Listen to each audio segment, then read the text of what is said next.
presidennya. Zaman dulu. Oke, malam hari ini pasal 15, 16 itu Roma. Ayo, Roma sudah siap ya? Silakan. Oke, shalom. Jadi di sini saya bawain tentang pasal 15 dan 16. Ya benar ya kata Om Ferry tadi ya. Banyak banget ini nama-namanya. Tapi karena di Zoom, jadi kita harus saya sebagai yang bawain 15 dan 16 bawain menceritakan tentang makna-makna atau intisarinya. Jadi yang di pasal 15 ini banyak ya nama-nama raja, ada beberapa nama raja. Tapi di sini yang bisa kita tahu bahwa garis besarnya ini seperti seperti orang yang diselamatkan tapi dia lupa yang menyelamatkan. Atau kalau misalnya orang Indonesia itu cenderung lebih seneng dengar pepatah itu bilang ya, peribahasa atau pepatah itu bagai kacang lupa kulitnya. Nah, kenapa dibilang seperti itu? Di sini dilihat bahwa dari intisarinya ini kan dari nubuat Yehu melawan Baesa, raja Israel. Seperti yang tertulis itu, oleh karena engkau telah kutinggikan dari debu dan kuangkat menjadi raja atas umatku Israel. Tetapi engkau telah hidup seperti Yerobeam dan telah menyuruh umatku Israel berdosa, sehingga mereka menimbulkan sakit hatiku dengan dosa mereka. Maka sesungguhnya aku menyapu bersih Baesa dan keluarganya, kemudian aku membuat keluargamu seperti keluarga Yerobeam bin Nebat.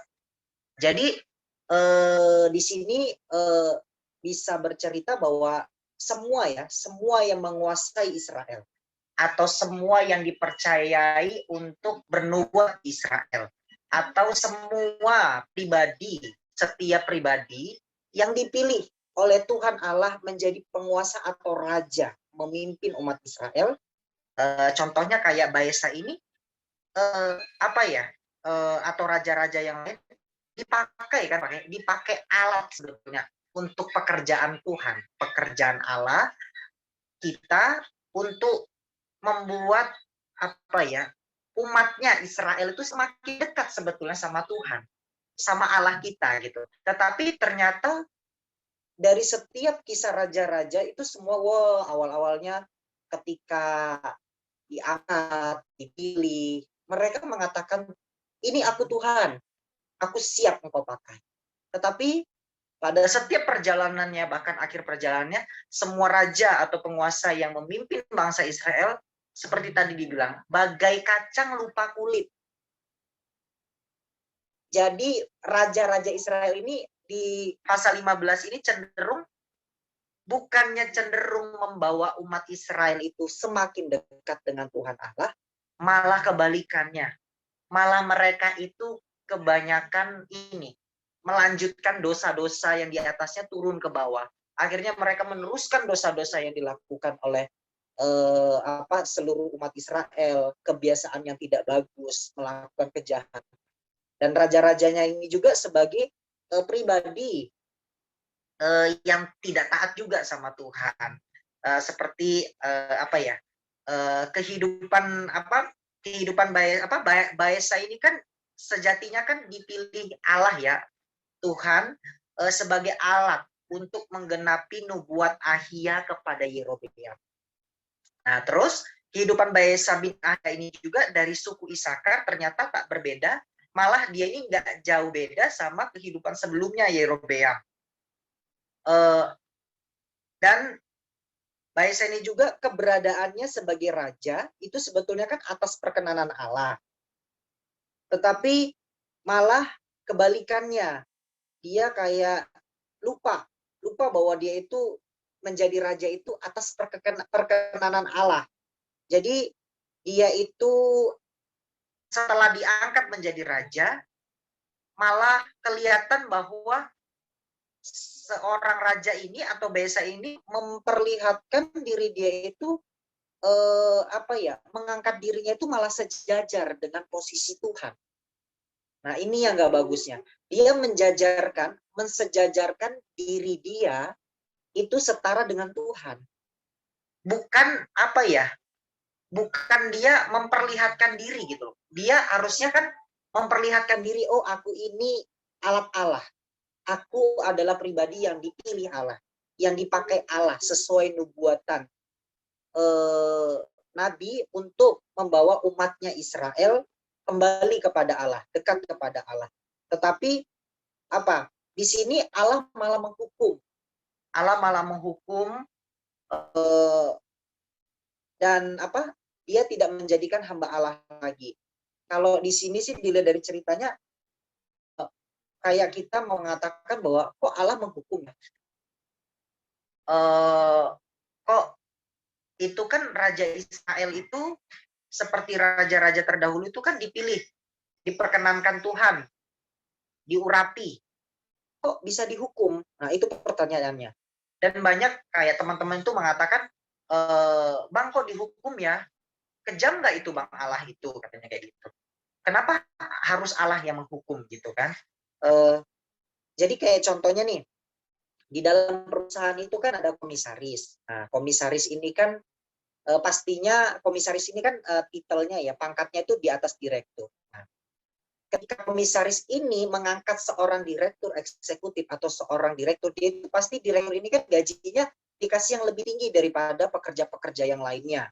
Di atas para manajer dan di atas para staf. Direktur itu gaji paling tinggi. Maksudnya supaya dia mempunyai tugas melayani dan tugas mengawasi sekaligus memimpin di perusahaan itu dan menjadi tanggung jawab yang besar menjadi seorang direktur.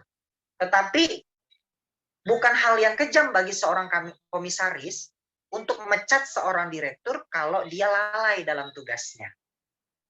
Jadi jangan sementang komisaris, jadi orang menganggap oh dia punya sewenang-wenang, dia seenaknya aja. Sementang dia komisaris, dia main pecat-pecat direktur. Di sini gambaran dunianya seperti itu ya.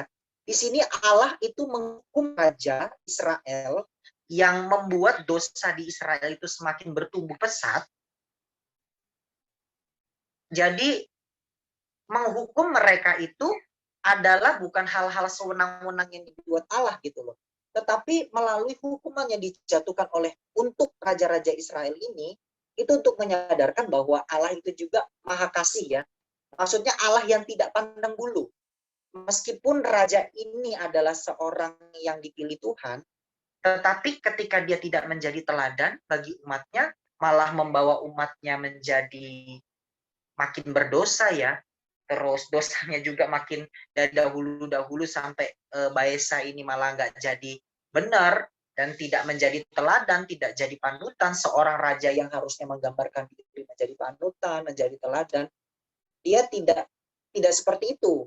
Malah tahta raja ini dipakai untuk sebagai sebagai pribadi, sebagai jabatan untuk menyetarakan dirinya dengan Tuhan. Jadi dia mempunyai perilaku semaunya untuk menguasai daerah tersebut dan menguasai pemikiran-pemikiran setiap orang yang ada di Israel. Nah, terus di sini juga diceritakan bahwa di pasal 15 ini bahwa contohnya kayak di ayat 25 dan 26, Nadab anak Yerobeam menjadi raja atas Israel dalam tahun kedua zaman Asa, Raja Yehuda. Ia memerintah atas Israel 2 tahun lamanya. Ayat 26, ia melakukan apa yang jahat di mata Tuhan, serta hidup menurut tingkah laku ayahnya, dan menurut dosa ayahnya. Ia mengakibatkan orang Israel berdosa pula. Jadi di ayat 25-26 ini dan di pasal 15 ini, ternyata itu udah dari bapaknya. Jadi turun ke anaknya. Jadi Israel ini kondisinya nggak makin benar. Kenapa nggak makin benar? Jadi orang-orangnya itu udah berapa ya? 2 generasi, mungkin generasi di atasnya itu juga dosanya berlanjut. Jadi setiap raja yang menggantikan posisi sebagai raja penguasa yang diperkenankan Allah bukannya membuat bangsa Israel itu tambah benar. Bukan menjadi teladan, bukan jadi panutan. Malah kayaknya dosa itu makin banyak, makin gak beres. Dan apa? Ayat 30, oleh karena dosa-dosa yang telah dilakukan Yerobeam yang mengakibatkan orang Israel berdosa pula, oleh sebab sakit hati yang ditimbulkannya pada Tuhan Allah Israel, ayat 31, selebihnya dari riwayat Nadab dan segala dilakukannya, bukankah semuanya itu tertulis dalam kitab sejarah raja-raja Israel? Dan ada perang antara Asa dan Baesa, raja Israel, sepanjang umur mereka. Jadi di sini apa ya? Jadi timbul semacam peperangan. Karena apa? Dasarnya memang dosa ya, dan di Alkitab itu banyak banget cerita tentang raja-raja Israel yang dicatat secara secara tertulis, dan kita bisa baca baik kelemahan dan kelebihan. Seperti yang kita tahu ya, waktu itu Om Ferry pernah cerita, kalau di agama yang lain, seperti di agama Muslim, kisah seorang raja atau nabi itu tidak layak ditaruh ke dalam buku sucinya kalau itu menceritakan tentang aib, noda, ataupun kelemahan nabi, raja, ataupun dia rasul, itu nggak boleh. Tetapi di Alkitab itu kita bisa lihat jelas masa kelam nabi, masa kelam, dosa apa sih yang diperbuat, kenajisan apa, kejijian apa yang dilakukan umatnya, atau orang-orang yang diperkenankan Allah, yang dipilih Allah sendiri, Tuhan kita, itu jelas. Apa saja itu ditulis. Jadi kita bisa belajar bahwa misalnya nih, satu tokoh seperti Daud, ataupun bintang-bintang, atau maksud saya raja-raja ya, raja-raja Israel yang lainnya, kita bisa belajar bahwa mereka orang yang dipilih Allah bisa jatuh ke dalam dosa. Tetapi yang kita bisa ambil respon kebenarannya adalah, mengapa sih mereka bisa jatuh ke dalam dosa? Itu yang kita harus pelajari, karena kita juga sebagai manusia lemah. Kita perlu memperkuat iman kita untuk mempelajari bahwa firman itu sangat benar-benar menjadi pelita bagi kaki kita, kuat di dalam hidup kita, sehingga kita juga ketika jatuh, kita harus bangun lagi. Siapa yang bangunkan, siapa yang topang? Kita harus percaya bahwa firman itu sendiri, Tuhan Yesus itu sendiri. Supaya kita kalau ketika kita bangun, benar-benar bahwa kita tidak menganggap ini semua karena kekuatanku, makanya aku bangun. Itu semua karena aku yang menopang, kekuatanku, makanya aku bisa bangkit. Nah, itu yang menjadi kesalahan kita. Terkadang itu yang membuat kita menyetarakan diri kita dengan kekuatan kita sendiri, dengan kekuatan Tuhan. Akhirnya apa? Tuhan sakit hati dengan kita, Tuhan kecewa dengan kita. Itu untuk pasal 15 ya. Lanjut ke pasal 16. Nah, ini pasal 16 ini juga masih tentang daftar ini ya, raja. Terus di sini aku bisa bagi sedikit aja. Masih lanjutan seperti pasal 15, ternyata di sini nggak berhenti juga di pasal 16. Jadi seperti di satu raja-raja 16 ayat 17 ini, ayat 17, kemudian Omri dengan seluruh Israel maju dari Beton dan mereka mengepung Tirza. Nah, di sini juga bisa kita lihat bahwa kabar berita menyebar secara cukup lambat dibandingkan dengan saat ini. Tetapi akhirnya berita tentang pengkhianatan Zimri sampai juga di telinga orang Gibeton. Di bawah pimpinan Omri, mereka kemudian bergerak maju ke Tirsa. Ini cerita tentang ini ya, sama perang.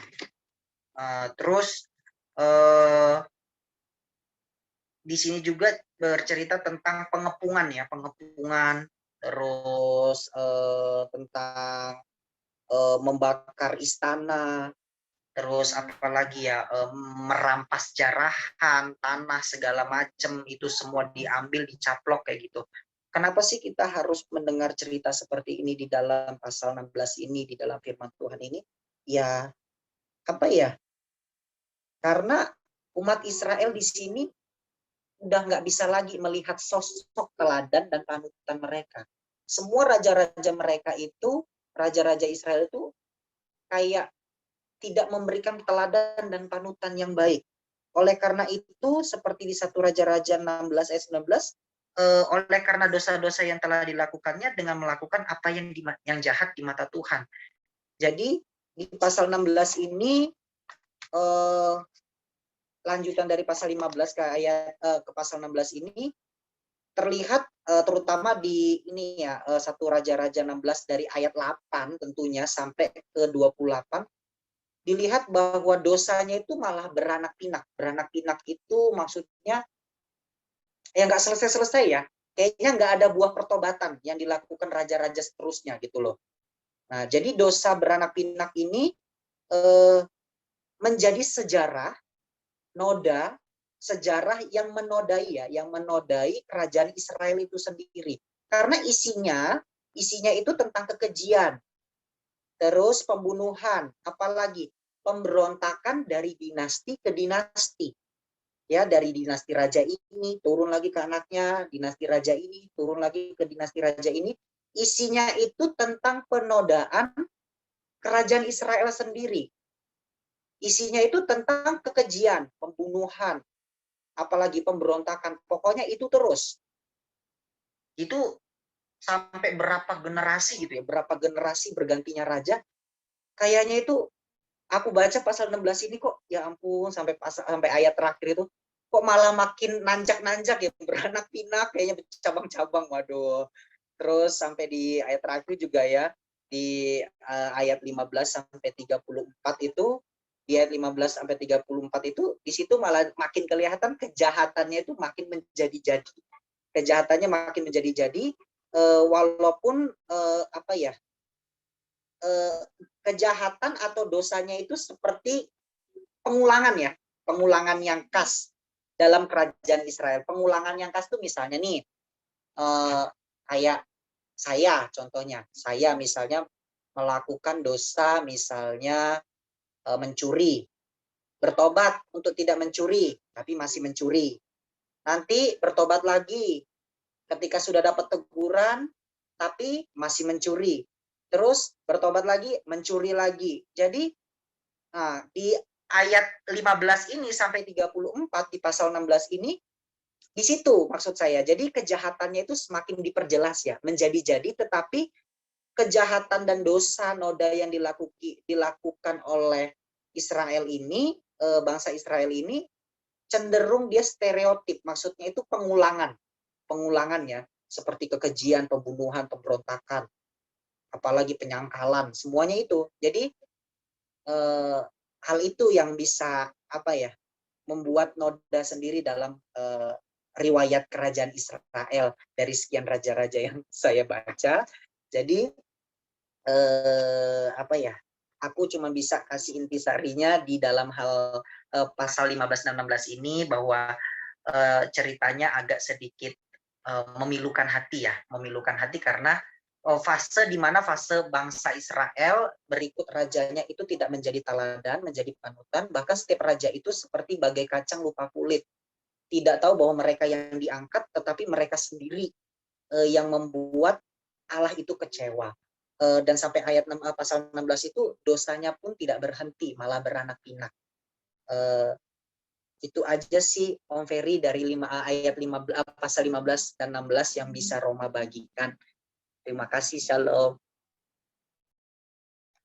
Ya, puji Tuhan ya, terima kasih ya penjelasan dari Roma, ya jelas sekali ya, terima kasih. Kemudian berikutnya Pak Resko siap ya, pasal 17 sampai 19 ya, Bang Resko, silakan. Ya Pak, mohon maaf saya nggak tampilkan gambar, sinyalnya buruk, saya terima juga putus-putus di sini. Mohon maaf jika ada suara yang putus-putus. Ya, saya coba bawakan dari 1 Raja-Raja pasal 17. Kita langsung masuk ke sosok Elia yang dari banyak kutipan yang saya baca langsung muncul di masa pelayanan gitu Elia ini. Tidak diketahui kelahirannya, tidak diketahui riwayat-riwayat lainnya, dia langsung muncul di masa itu. Lalu Elia mendapat perintah daripada Tuhan sebagai seorang nabinya untuk pergi ke daerah timur, bersembunyi di Sungai Kerit sebelah timur Yordan. Firman Tuhan menyampaikan bahwa Elia di sana akan dipelihara oleh para burung gagak, juga dapat minum dari sungai itu. Kalau kita lihat dari sini, ketaatan itu penting ya. Jadi kalau kita semua yang di dalam Tuhan percaya kalau Tuhan peliharakan, apa yang Tuhan perintahkan dikerjakan, pasti semuanya bakal lancar. Asal kita punya iman bahwa memang Tuhan yang perintahkan itu semua. Seperti yang terjadi seperti Elia yang dialami Elia ini. Jadi Elia diperintahkan untuk pergi, dia pergi dan benar di sana juga Elia tetap dipelihara oleh burung-burung gagak yang datang di pagi dan sore hari, gitu. Membawa roti juga daging. Tapi walaupun demikian, tertulis juga di Alkitab di ayat 7, tetapi sesudah beberapa waktu sungai itu menjadi kering sebab hujan tiada turun di negeri itu. Jadi karena perintah Tuhan akan tidak turun hujan, ya Elia juga sempat merasakan seperti itu. Itu juga yang terjadi buat kita semua sebagai rekan sekerja Allah. Jadi menyatakan kebenaran itu sebuah keharusan dan tidak sebuah jaminan juga saat menyatakan kebenaran sesuatu yang enak terjadi buat kita. Ini juga terjadi kan sama Elia gitu. Elia juga mengalami sungai yang menjadi kering karena tiada hujan datang. Gitu. Firman Tuhan, Elia diperintahkan untuk mengunjungi janda di Sarfat, wilayah Sidon. Jadi Tuhan memerintahkan bahwa seorang janda akan memelihara Elia. Maka ia taat, Elia juga pergi ke Sarfat. Di sana dia mencoba untuk meminta pada janda itu untuk memberikan air, juga mengambil sepotong roti. Ya, Elia ini, janda ini sangat beriman pada Tuhan. Jadi dia berkata dengan sejujur-jujurnya, dia cuma punya segenggam tepung, sedikit minyak, dan dia sedang mencari kayu api untuk diolah, dan setelah itu memang tidak ada apa-apa lagi. Setelah itu pasti mereka mati karena tidak punya apa-apa lagi. Tapi Elia menyatakan perintah Tuhan untuk segera dibuatkan roti benar kecil. Jadi dibuat untuk Elia dan juga bagi anaknya. Jadi Elia menyatakan kalau tepung dalam tempayan itu tidak akan habis dan minyak dalam buli-buli itu pun tidak akan berkurang sampai waktu Tuhan memberi hujan. Jadi selama musim kekeringan mereka dipelihara Tuhan luar biasa. Maka perempuan itu mendapatkan makan dengan tidak berkekurangan selama masa kekeringan itu. Lalu di saat itu juga anak dari si janda ini sakit keras sampai disebutkan tidak ada napasnya lagi, walaupun banyak perdebatan. Kalau saya baca-baca, ada yang menyatakan mati, ada yang tidak, tapi yang jelas seperti ini Alkitab menyatakan. Jadi janda ini sangat terpukul karena kematian anaknya, gitu disebutkan begitu. Kalau kita simak di ayat yang ke-18. Tapi dia menyatakan kalau percaya saja, dia mengambil anak itu lalu berdoa pada Tuhan dengan sungguh, maka nyawa anak ini kembali. Dari situ janda ini benar-benar terang, benar-benar tercerahkan bahwa benar itu adalah abdi Allah dan firman Tuhan yang diucapkannya itu adalah benar. Seringkali juga di zaman saat ini ya begitulah, para hamba Tuhan tidak mudah menjalani hari-harinya karena selalu menemukan ada juga jemaat-jemaat yang penuh ketakutan, masih perlu banyak bimbingan seperti itu. Kita masuk ke pasal 18. Di sini Elia menyatakan kebenarannya kalau melalui Ahab, jika masuk di 1 Raja-Raja 18. Jadi Elia menemui Ahab. Jadi Elia menyatakan kalau di Israel telah meninggalkan perintah-perintah Tuhan, sudah mengikuti para Baal. Jadi peristiwa yang sangat kita kenal di mana Elia menyembelih 450 nabi-nabi Baal ya. Sungguh luar biasa di masa itu, kekerasan itu begitu nyata begitu ya di umat Tuhan Israel sana. Di sana dinyatakan kepada rakyat kalau rakyat ini sudah sangat salah, berlaku timpang, bercabang hati. Dinyatakan demikian loh. Kalau kita simak di ayat 21.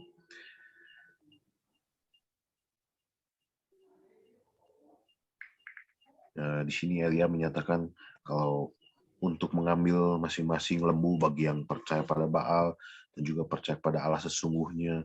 Lalu Elia menyiapkan segala sesuatunya, menyirami dengan air hampir sampai terbentuk parit di sekeliling yang persembahan mezbah yang Elia buat. Lalu kita bisa simak kalau Elia sempat mengolok-olok mereka yang percaya Nabi Baal karena mereka juga sampai bercucuran darah, meminta-minta turun api tapi tidak turun api. Lalu ketika Elia menyatakan doanya dengan sungguh-sungguh, datang api yang melahap seluruhnya sampai air pun kering begitu. Nah, di sana baru nyata kalau itulah Allah yang sesungguhnya. Ini perjalanan iman yang luar biasa ya. Mungkin di zaman ini ya kita semua tidak seperti yang Elia alami di masa itu. Tapi ada banyak juga kendala ketika dalam masa-masa pelayanan. Banyak kendala terjadi di lapangan. Itu semuanya bagian dari iman yang Tuhan tambahkan kalau saya melihat seperti itu. Jadi kita harus semakin tetap kuat, semakin percaya bahwa Tuhan pasti peliharakan, Tuhan pasti buka jalan. Kalau memang kebenaran yang kita sampaikan.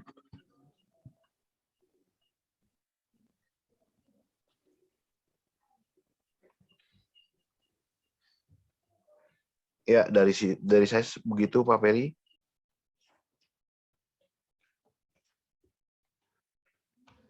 Ya Pak Resko ya, terima kasih ya penjelasannya.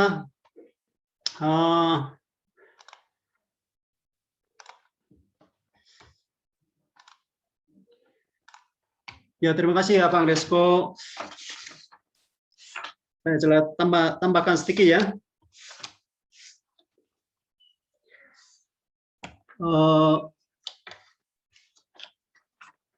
Bangsa Israel ya terpecah belah ya, pasal 12 ya, terpecah belah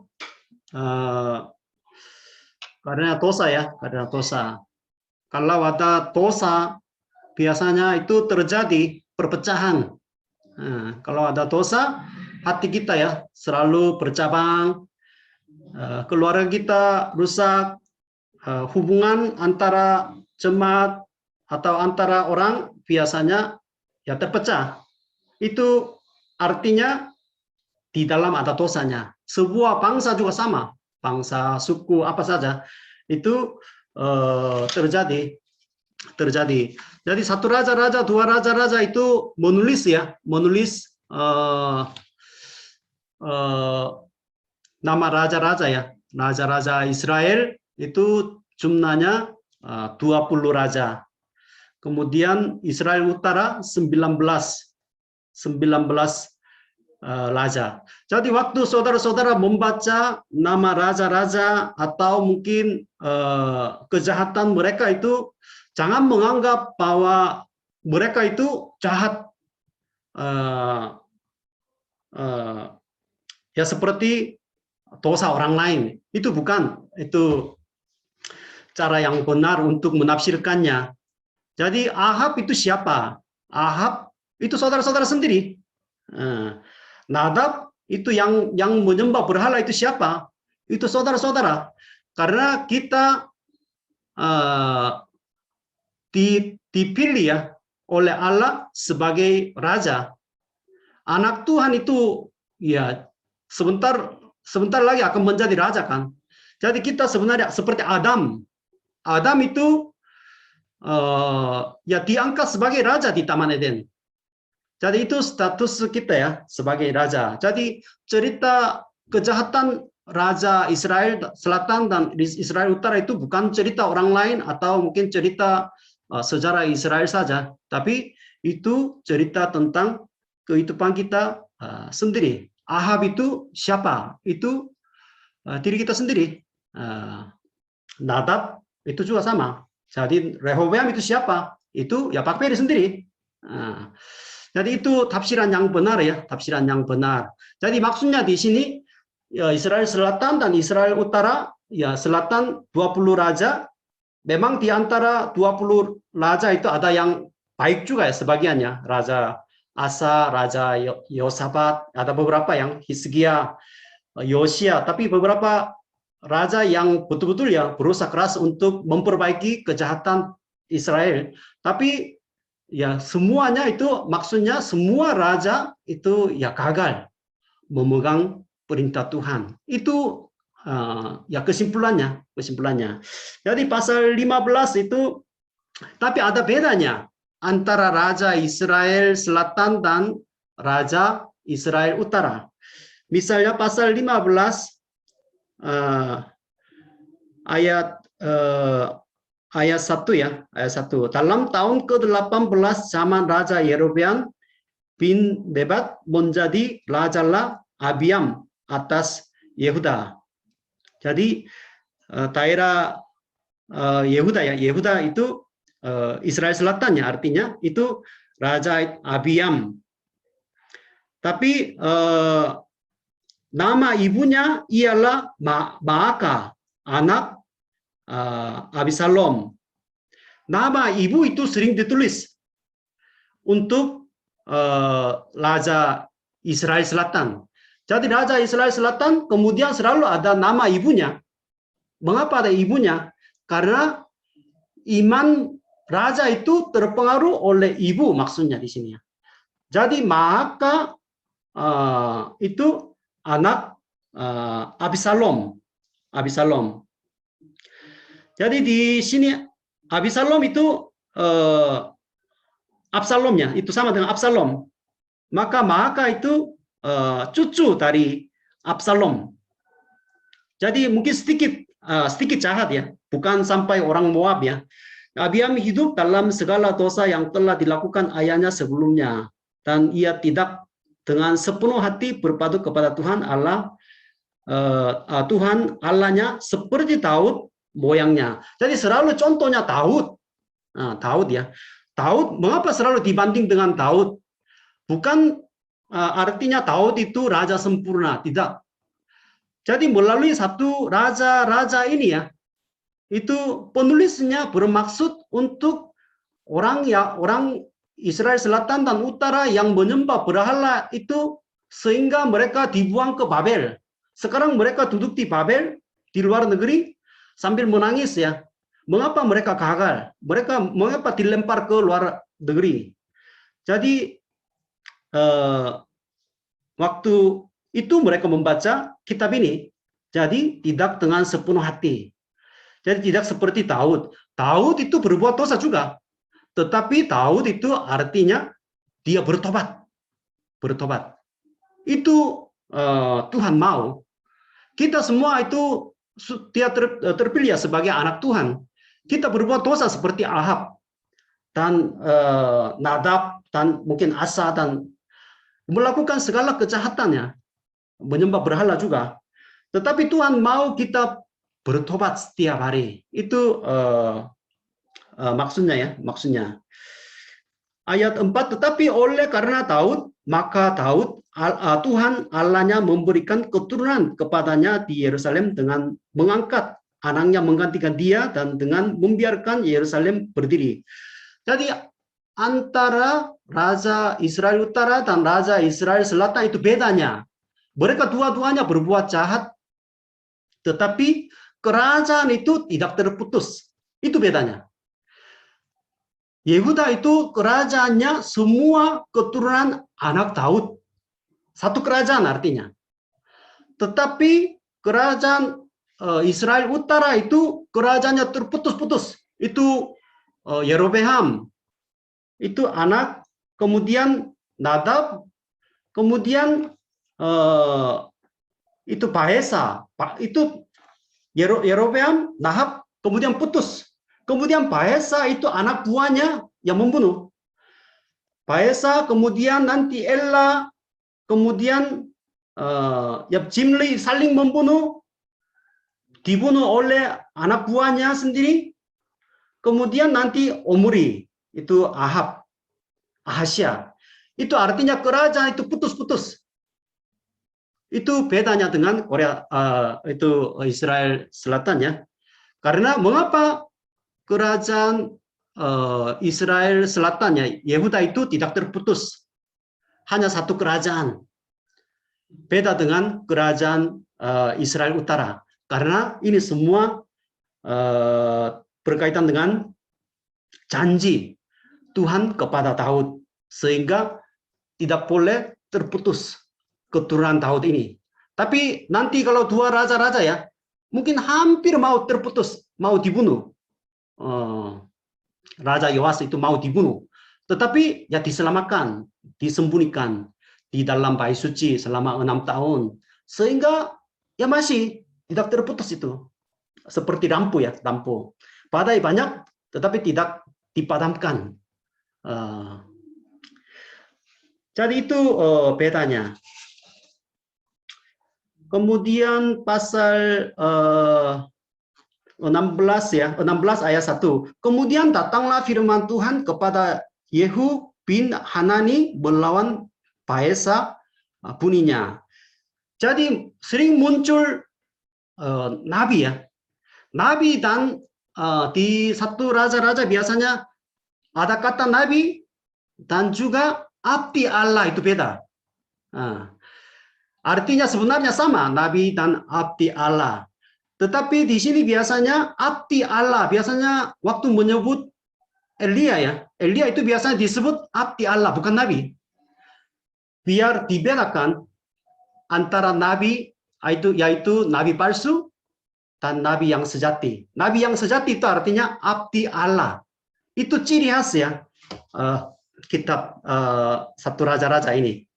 Biar dibedakan. Jadi Yehu itu muncul. Jadi mengapa sering mulai muncul ya nabi di dalam satu raja-raja ya, dua raja-raja? Karena raja, imam, nabi itu ya ada fungsinya.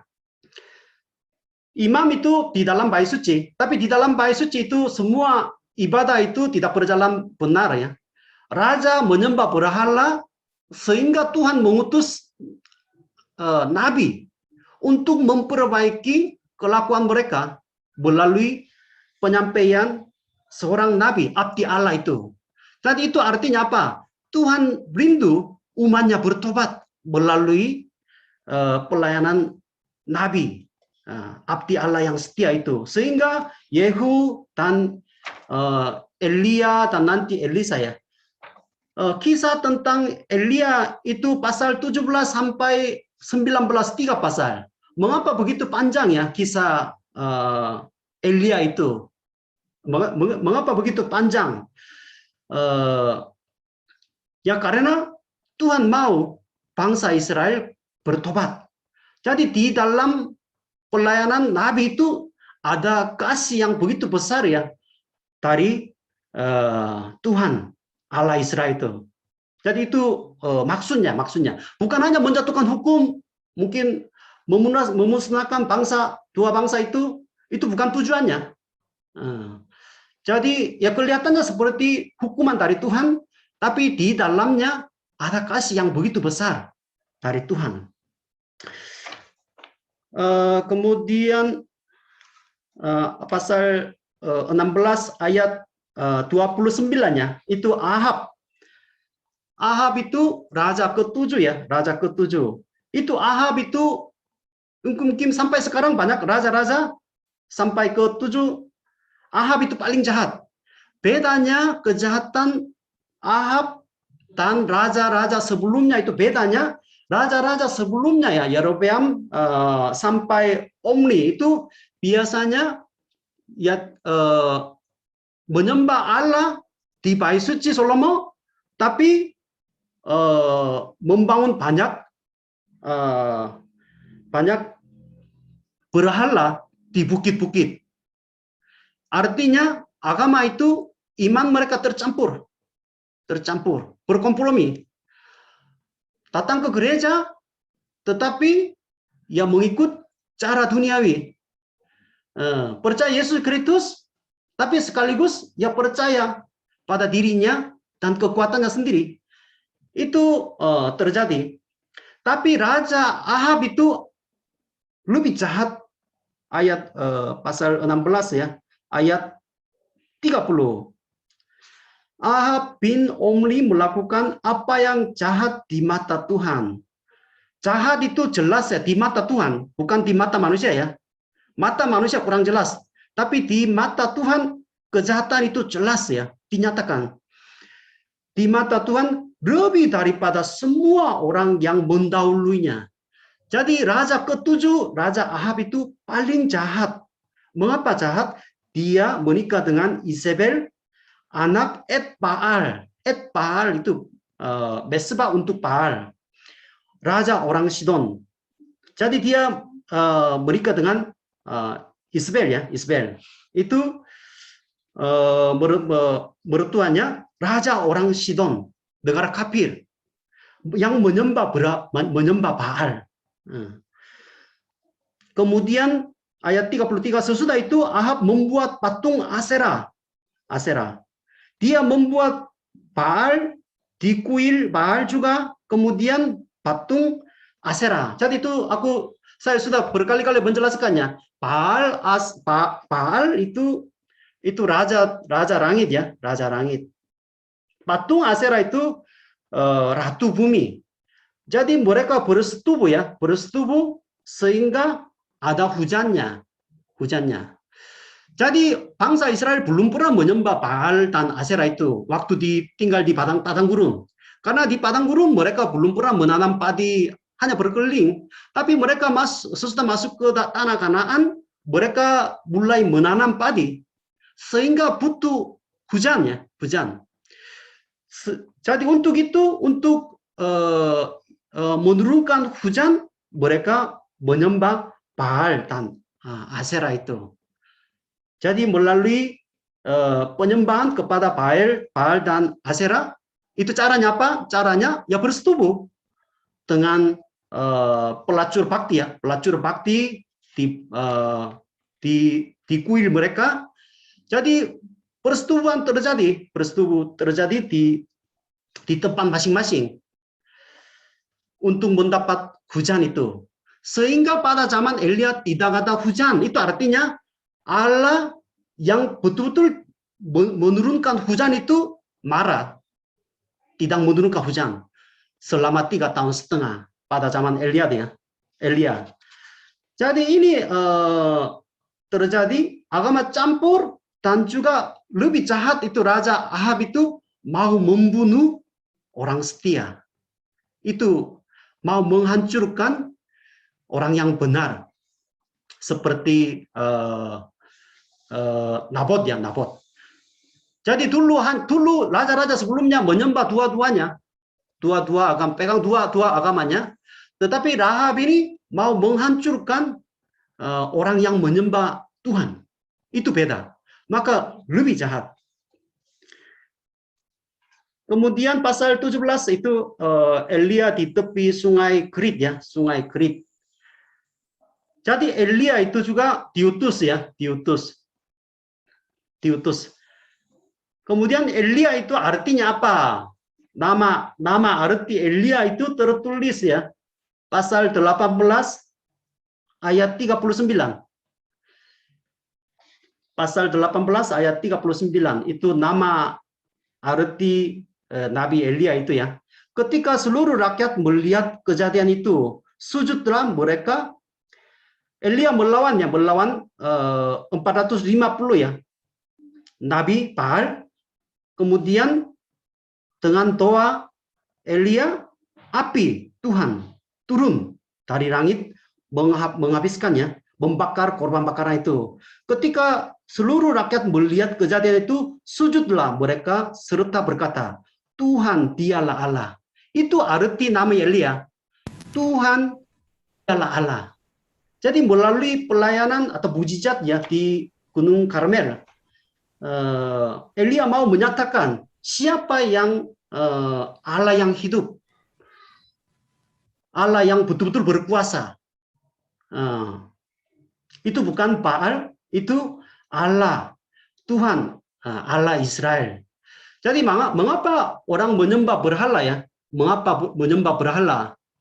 Karena mereka tidak mengalami Allah yang hidup dalam kehidupan mereka. Jadi pada orang Kristennya itu belum mengalami Allah yang hidup di dalam kehidupan mereka setiap hari. Kalau hidup setiap hari ada responnya. Kalau tidak ada reaksi atau berkomunikasi sama Allah yang hidup setiap hari, saudara-saudara juga akan menyembah berhala. Jadi itu melalui pelayanan Elia itu dibukti. Maka pasal 17 ya, 17 ayat 1. Lalu berkatalah Elia orang Tisbe dari Tisbe Gilead kepada Ahab, demi Tuhan yang hidup. Jadi demi Tuhan yang hidup itu pasal 17 ya, berapa kali ya? Terus demi Tuhan yang hidup. Allah Israel, Yahweh, itulah yang hidup. Tidak seperti berhala. Jadi kita percaya juga kepada Allah yang hidup ya. Jadi orang yang percaya kepada Allah yang hidup, Allah yang semesta alam yang sering disebut ya, itu di dalam raja-raja ini ya. Jadi dia sikapnya berbeda, cara hidupnya berbeda. Kalau saudara-saudara menyembah Allah yang mati ya, doa juga seperti menaikkan doa, tetapi seperti ya kalau kedengaran doa mereka itu biasanya itu betul-betul percaya atau tidak, itu kadang-kadang itu agak aneh. Jadi orang yang percaya kepada Allah yang hidup, sekarang di sini dia hidup, di dalam hatiku sekarang dia hidup. Jadi itu sikapnya beda. Jadi hujannya tidak ada karena itu berkah Allah.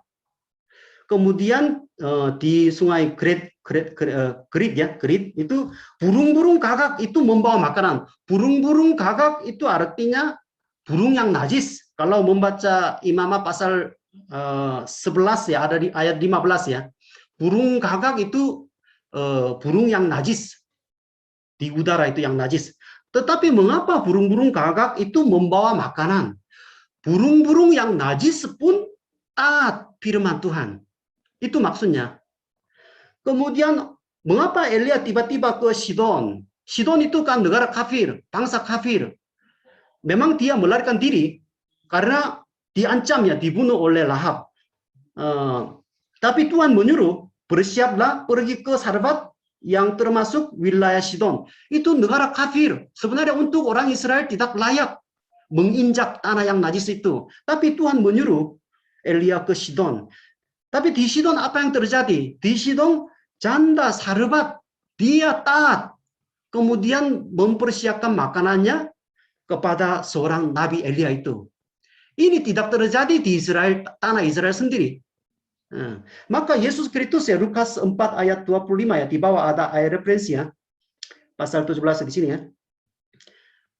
Yesus datang di Israel, tetapi justru orang Israel menolak Yesus Kristus.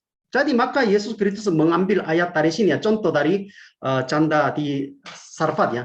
Sarfat ini justru dia sebenarnya tidak ada makanan, tidak cukup, mau mati, sesudah masakannya roti sedikit, tapi dia taat perintah Nabi. Itu beda dengan bangsa Israel sendiri. Di tanah mereka ditolak, sehingga di luar justru diterima.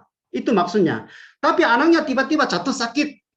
Itu maka janda Sarfat ya, itu mengeluh ayat tadi ya.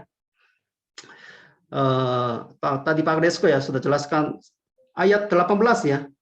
Pasal 17 ayat 18. kata perempuan itu kepada Elia, apakah maksudmu datang kemari ya abdi Allah? Di sini abdi Allah ya, bukan nabi ya. Artinya ya nabi yang sejati artinya. Singgahkah engkau kepadaku untuk mengingatkan kesalahanku dan untuk menyebabkan anakku mati? Jadi dia mengeluh karena dia merasa ini daerah Sidon, kampung halaman Isbel ya, Isbel yang menyembah berhala. Jadi janda ini menolong Nabi Israel sehingga perempuan janda ini menganggap bahwa dia terkutuk oleh Baal sehingga anaknya jatuh sakit, sehingga dia menyesal ya, menyesal. Mengapa kamu datang ke sini? Kemudian anakku, aku mau membantu kamu, tetapi mengapa anakku sakit? Pasti ini karena murka dari Baal, itu Baal. Tetapi Elia ya menyembuhkan. Inilah anakmu, ia sudah hidup. Karena Allah yang hidup menjawab doa Elia ya. Karena dia yang hidup, beda dengan Baal yang sudah mati. Kemudian pasal 18 itu kemenangannya di Gunung Karmel.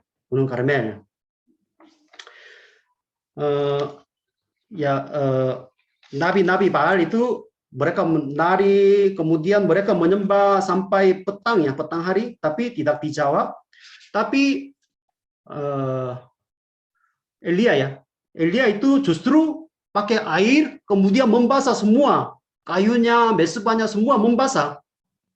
Kalau membasah kayu dan di sekitar mesbah itu dengan air, bagaimana mungkin api turun bisa bakar semua? Tapi justru Elia membasahkan semua. Tetapi satu kali dia berdoa, kemudian baru dijawab, turunlah api Tuhan menyamar habis korban bakaran. Maka orang Israel masih segan-segannya tidak mendukung Elia, itu pun mereka seluruh rakyat 39 seluruh rakyat melihat kejadian itu, sujudlah mereka serta berkata, Tuhan dialah Allah. Jadi itu orang Israel harus percaya Tuhan dialah Allah, dialah yang hidup. Kemudian hujan turun ya, hujan yang lebat turun. Itu artinya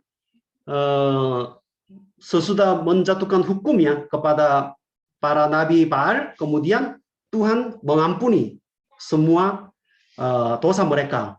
Itu simbol ya, hujan turun. Jadi Tuhan yang menurunkan hujan. Jadi itu artinya mengampuni dosa bangsa Israel. Kemudian Elia ke Gunung Horeb. Jadi itu mengapa tiba-tiba ya dia mungkin takut karena Isabel mau membunuh dia. Kemudian dia mau mati. Dia sangat takut. Kemudian ya Tuhan memberi makanan. Kemudian disuruh ke Gunung Horeb. Jadi itu Elia itu mirip dengan Yohanes Pembaptis ya. Dan juga mirip dengan Musa juga. Musa menerima firman Tuhan di Gunung Horeb itu sama dengan Gunung Sinawi. Horeb itu pegunungan, tapi Sinawi itu ya gunungnya. Jadi sama Horeb dan Sinawi ya, Gunung Sinawi. Jadi Musa menerima firman Tuhan di Gunung Sinawi ya, tapi Elia juga 40 hari dia datang, kemudian menerima firman Tuhan di sana di Gunung Horeb. Kemudian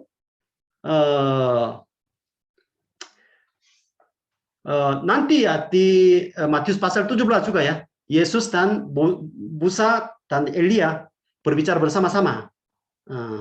Karena Elia itu wakil seluruh nabi. Dan juga Elia ini juga simbol Yohanes Pembaptis ya. Tadi sungai Kerit di mana? itu di tepi sungai Yordan ya. Seperti tempat pelayanan Yohanes Pembaptis juga. Nanti kalau dua raja-raja pasal 1 itu ya pakaiannya, mungkin makanannya, ya semua mirip dengan Yohanes Pembaptis juga. Yohanes Pembaptis. Sangat mirip. Apa miripnya? Dia mempersiapkan jalannya untuk mendatangkan Tuhan Yesus Kristus. Di sini juga di Gunung Horeb itu juga ada angin, ada gempa, ada api. Tetapi di sana tidak ada Tuhan. Tidak ada Tuhan. Tetapi Tuhan datang bunyi angin sepoi-sepoi basah. Jadi dengan suara kecil. Jadi mengapa Tuhan datang dengan cara demikian? Karena di Gunung Horeb, di Sinai biasanya waktu Tuhan menampakkan dirinya, biasanya ada api, gempa, angin. Melalui bermacam-macam mujizat ya. Tapi kali ini bukan seperti itu.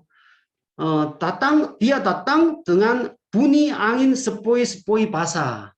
Ini kepada Elia. Itu caranya. Itu artinya apa? Bukan hanya mujizat atau bukan hanya cara kelihatan saja, melalui firman-Nya. Suara yang indah, kecil. Itu dengan cinta memulihkan Elia yang sekarang takut akan Isabel itu. Jadi zaman itu ya tidak ada yang berani melawan Raja Ahab ya. Raja Ahab. Karena melawan Ahab ya langsung dibunuh. Besok juga Nabot juga ya. Tanah Nabot mau diambil, kemudian Isabel menyuruh membunuh Nabot. Semua rakyat tahu Nabot tidak bersalah, tetapi mereka diam. Mengapa diam? Mengapa tidak bisa melawan Raja Ahab? Kalau melawan langsung dibunuh. Karena takut ya. Elia juga takut ya, takut. Tetapi diberi perintah ya, tugasnya dari Tuhan. Jadi mengurapi Hazael, kemudian menjadikan Yehu jadi raja Israel. Kemudian Elisa, panggil Elisa sebagai muridnya. Jadi 3 tugasnya itu diberikan kepada Elia. Itu artinya apa? Untuk mempersiapkan masa depan. Seperti Yohanes Pembaptis mempersiapkan jalannya Tuhan ke depan. Itu pelayanannya juga sama. Elisa dipanggil, kemudian melemparkan jubah kepada Elisa. Itu artinya jubah itu jabatannya ya. Elia melemparkan jubahnya kepada Elisa. Itu artinya jubah itu artinya jabatannya. Ya dijadikan sebagai penerus ya, nabi. Kemudian dia langsung ikut ya, langsung ikut. Kemudian pasal 20 ya, Samaria tertolong dari kepungan. Ben-Hadad, Raja Aram.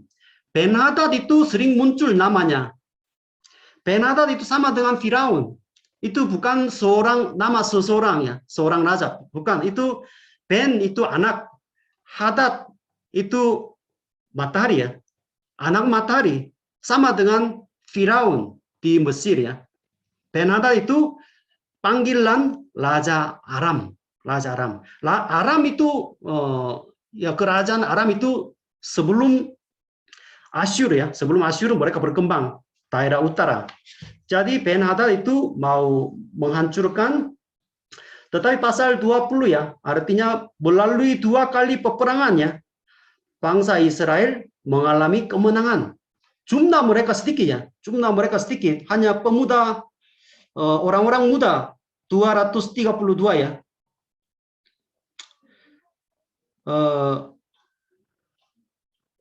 Kemudian para jurid hanya 7.000 orang. Jadi jumlahnya sedikit, tetapi ayat 16, lalu mereka maju menyerang pada waktu tengah hari. Bukan malam secara tiba-tiba, enggak. Tengah hari datang, kemudian menghancurkan para jurid Aram. Itu artinya apa? Tuhan betul-betul menolong orang Israel Utara. Mereka menang melalui pertolongan Tuhan. Kemudian pertempuran dekat kota Afek juga, itu peperangan yang kedua ya. Peperangan yang kedua. Jadi itu pegawai Aram bilang itu Tuhan itu Allah gunung, Allah gunung. Kalau pertempuran di daratan, ya Raja Aram akan menang. Itu mungkin nasihat dari pegawai ya. Tapi mereka tetap gagal ya. Karena Allah kita bukan Allah yang berkuasa di atas gunungnya. Karena bangsa Israel biasanya menyembah Allah di tempat tinggi, di tempat di bukit-bukit. Maka mereka salah paham, itu Allah gunung. Tapi di Afek, mereka semua dihancurkan. Melalui kisah ini ya, Allah berkuasa ya di mana-mana, di daratan, di gunung, di mana-mana. Itu maksudnya ya. Tetapi Ahab ya tidak membunuh ya, membunuh Ben-Hadad. Itu maka Tuhan akan menjatuhkannya hukum kepada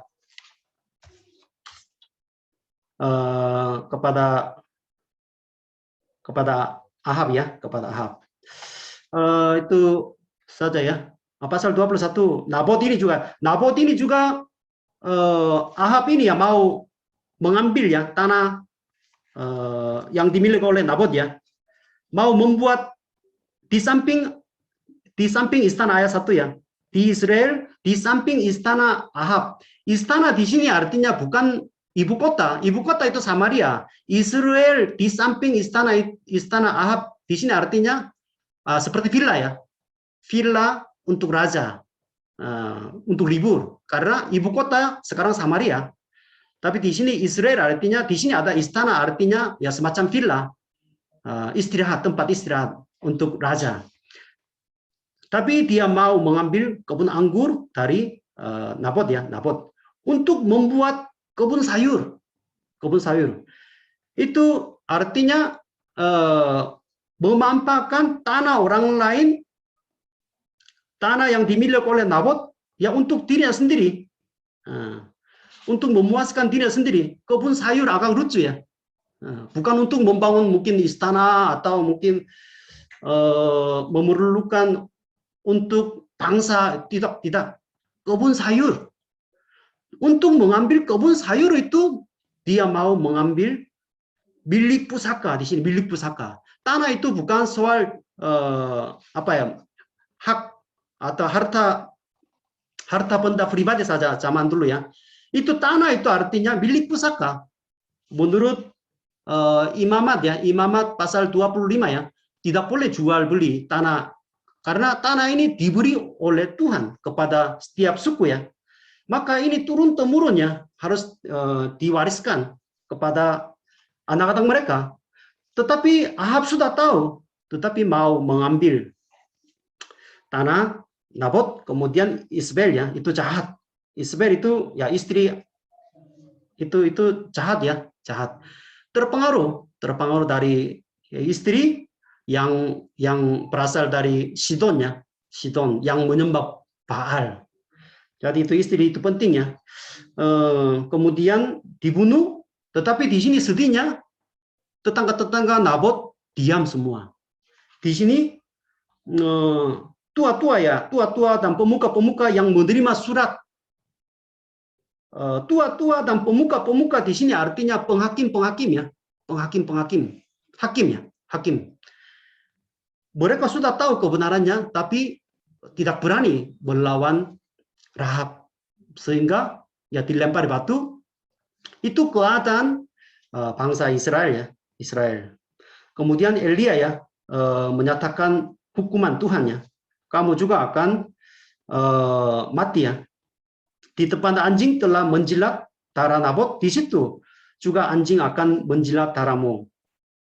Dan juga kepada Isabel juga ya, Isabel juga mengenai Isabel Tuhan telah, ayat 23 juga mengenai Isabel Tuhan telah berfirman, anjing itu menurut perjanjian lama ya, di dalam perjanjian anjing itu itu binatang yang paling najis ya, najis. Anjing akan memakan Ismail di tempat tembok luar Israel. Tembok luar itu biasanya tempat sampah, tempat sampah.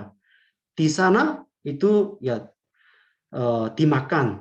Jadi itu jadi kutukan Allah ya. Ahab itu terus berbuat dosa karena dibujuk oleh Isabel, istrinya. Kemudian ayat 27 ya. 27. Segera sesudah Ahab mendengar perkataan itu, ia menggoyahkan pakaiannya, mengenakan kain kabung pada tubuhnya. Kain kabung dulu pernah jelaskan ya. Kain kabung itu kain yang kasar. Kain yang kasar. Kalau dipakai biasanya bergerak sedikit, ya ditusuk oleh kain kabung itu yang keras itu.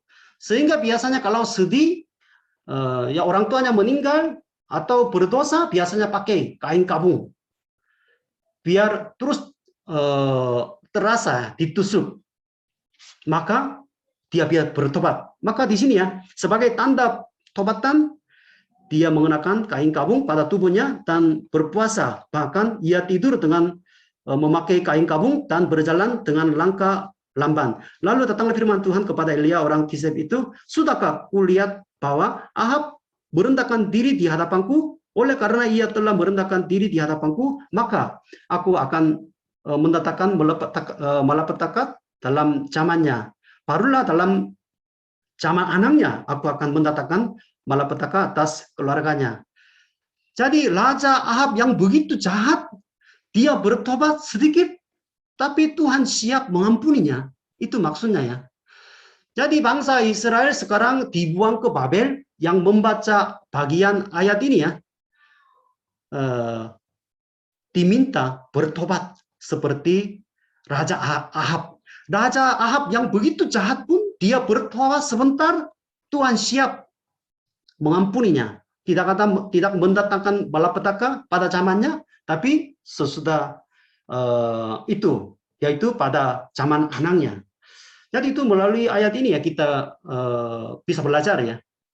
Kita juga hidup seperti Ahab dan Rehoboam dan raja-raja Israel Selatan Utara itu menyembah segala macam berhala. Tapi kehendak Tuhan yang melalui kehidupan kita harus, yang penting kita bertobat setiap hari, mengakui dosa kita. Jadi kita juga semua dipilih sebagai anak Tuhan, dijadikan seperti anak raja. Tapi semakin lama ya, seperti tadi Roma sudah jelaskannya. Jadi apa ya, bagai kacang lupa kulit ya. Itu semakin lama itu lupa anugerah Tuhan yang begitu besar. Kita datang ke dunia ini ya dengan tidak membawa apa-apa. Awalnya bersyukur, tapi ya semakin hari semakin ya berubah. Hidup di dalam dosa, kemudian tidak bertobat. Itu terjadi seperti raja-raja ini ya, raja-raja Israel juga. Kita juga ya setiap hari kita mengakui dosa kita ya, dosa kita, bertobat sungguh-sungguh di hadapan Tuhan dan tidak berulang lagi ya, seperti pada zaman hakim-hakim ya. Pada zaman hakim-hakim biasanya ya itu berulang-ulang sebenarnya, berdosa, jatuh hukum, kemudian ya bertobat.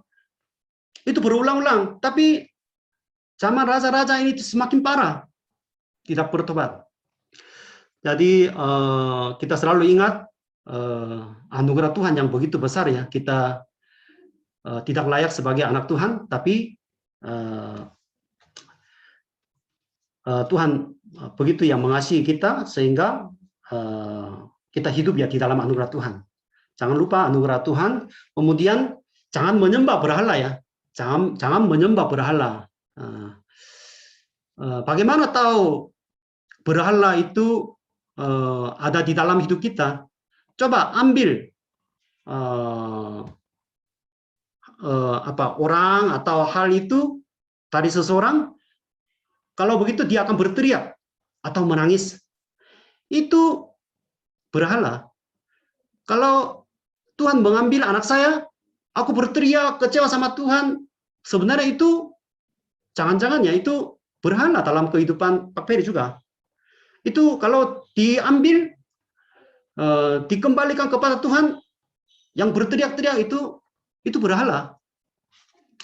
Jadi mengapa menyembah berhala? Karena belum mengalami Allah yang hidup. Belum pernah mendengar suara Tuhan. Suara Tuhan seperti angin sepoi-sepoi ya.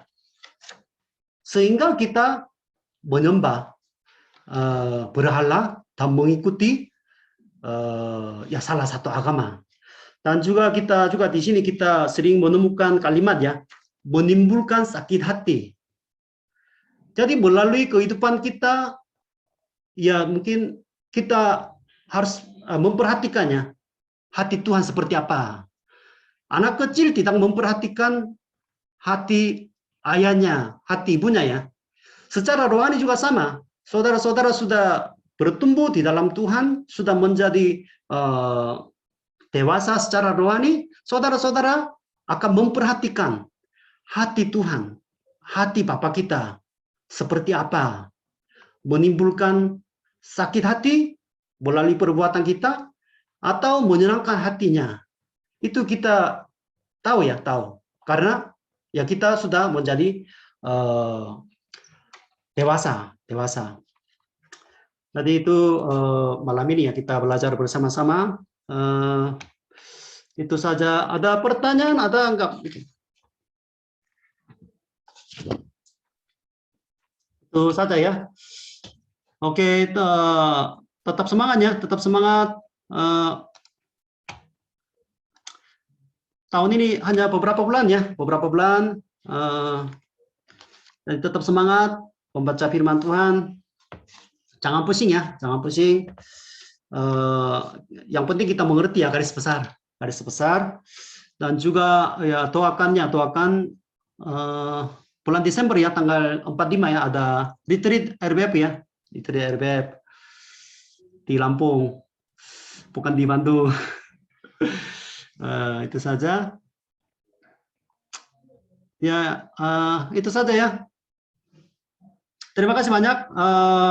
Tetap semangat membaca firman Tuhan. Jadi setiap kali kita membaca, kita coba mengerti hati Tuhan melalui firman Tuhan yang kita baca setiap hari, dan juga ya bertobat setiap hari. Karena zaman ini zaman yang paling ya merosot. Gereja hancur sekarang. Yang paling hancur dari setiap zaman. Hampir semua jemaat yang menyembah berhala, hidup dalam berhala. Ikut Yesus Kristus itu ya gampang, ikut, mungkin datang gereja, ibadah sudah beres. Kalau saudara-saudara berpikir seperti itu saudara-saudara ya hidup seperti Ahab juga. Jadi ikut Yesus Kristus itu ya harus siap ya berteriak, melawan terhadap kejahatan. Jadi itu mungkin agama bukan hanya campur ya, Banyak orang mau menghancurkan gereja juga. Ini mungkin sekarang terjadi. Jadi kita jaga-jaga, sadar. Jadi sehingga kita tidak ya, terhanyut ke dunia. Itu saja. Ya, terima kasih banyak ya. Semua sangat serius wajahnya. Itu saja, terima kasih banyak. Tuhan memberkati, tetap semangat. Itu saja. Loma minta tutup doa ya malam hari ini. Mari kita bersatu dalam doa. Puji Tuhan, kami ucap syukur dan selalu bersyukur Tuhan atas segala hal yang kami terima malam ini Tuhan. Untuk pembelajaran firman-Mu Tuhan, di mana kami setiap hati anak-anakku, anggota RBF, dari seluruh bagian Tuhan, seluruh daerah Tuhan, kami yakin dan percaya Tuhan, tidak henti-hentinya ketika kita membaca firman, kami dalam firman yang kami baca dan kami diskusikan ini Tuhan, membuat didikan baru kepada kami Tuhan untuk belajar lebih lagi Tuhan. Kami berdoa Tuhan untuk pelayanan kami Tuhan sampai akhir tahun ini Tuhan, baik retreat, baik pelayanan Om Ferry dan Ibu Won di luar kota Tuhan. Kami juga berdoa Tuhan buat setiap anggota-anggota RBF yang sedang bekerja, kuliah ataupun yang lainnya Tuhan. Kami yakin dan percaya Tuhan, tidak ada kesulitan melainkan ada kelancaran Tuhan. Tidak ada hambatan Tuhan melainkan Engkau selalu memberikan jalan buat kami Tuhan dalam setiap pergerakan dan perjalanan kami dan kegiatan kami Tuhan. Kami ucap syukur Tuhan buat malam ini Tuhan, kami tutup ibadah kami tutup diskusi kami, dan kami tutup pembelajaran Alkitab kami Tuhan, komunitas RBF kami hari ini Tuhan. Dalam nama Tuhan Yesus, Engkau yang sertai kami Tuhan, Engkau yang tuduhi kami dengan sayap-Mu, berkati kami Tuhan, sertai kami Tuhan, dan ampuni juga Tuhan atas segala dosa, kelalaian dan kegagalan yang kami ulangi setiap hari Tuhan. Ampuni kami Tuhan. Hanya di dalam kuasa nama Tuhan Yesus Kristus kami berdoa seraya mengucap syukur. Haleluya. Amin. Amin. Ya, foto. Mari foto, saya yang screenshot. Foto. Ya, semuanya. Boleh open kamera, saya akan screenshot. Hitung ya, Mi. Oke. Siap ya. 3, 2, 1. Oke, bentar. Saya akan set dulu. Udah? Ya, Oke, sudah. ya terima Thank kasih you, ya. Mika. Tuhan berkati God semangat. bless. Salam sehat semua ya. Ya, Oh, very bon, semangat di ya luar. semangat. Tuhan berkati. Ibuan juga pelayan di Oleh luar Pak kota. Ferry. Teman-teman yang di luar kota juga. Siomay. Ya, Bang Desko, ya Ibu Terima kasih Kak Arianti, Resko, Kak Roma. Eti, Kak Neti, ya, Eti, Putra Jupiter, Penti, Iya, Ibu Kak. Arianti. Oke, Tia, Ada Tia Kak olahraga setiap hari. Masih Pak, masih olahraga. Aku rindu ya, nggak bisa beberapa hari. Oke, semangat, Tuhan berkati. Baik. Baik Pak Ferry, terima Ya. kasih. Terima kasih. Ya, Thank you, Kak. berkati.